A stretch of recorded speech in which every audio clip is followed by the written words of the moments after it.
Hello guys, ito po yung tanim namin na ampalaya. At marami pang ibang tanim kami ditong mga gulay sa bukid. Ito yung ampalaya namin na lumalaki pa lang ito dito. Yun naman yung mga kalabasa namin. At yung mga bunga na ito. Ito malaki. Mayroon pa yung ibang bunga.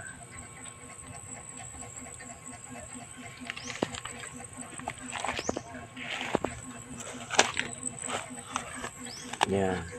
Malit pa yung isa. Ito yung malaki ng bunga ng kalabasa.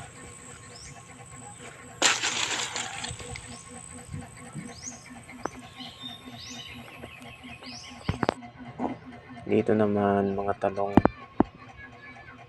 at papaya. Mamunga na rin. Masipag ka lang sa bukid, marami kang mapipitas na gulay. Katulad nitong ampalaya at okra.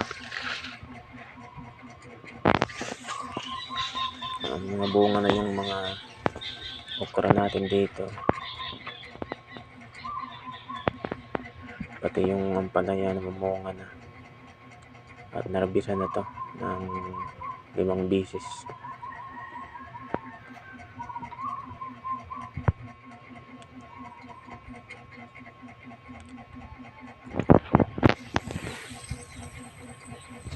Ang ganito sa bukid, sa bukid kailangan mo lang sipag at syaga para marami tayong harvest. Naman yung ating latoy, sitaw at mga sili.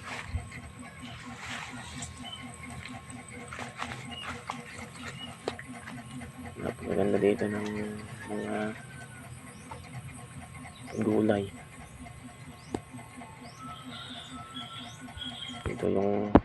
Ito naman yung talong.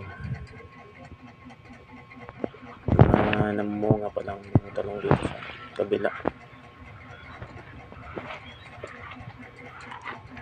Maraming bunga, maliit pa.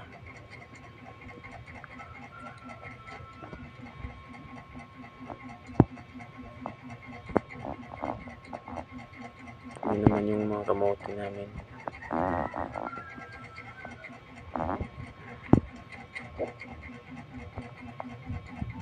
Ito yung mga taniman namin ng mga gulay.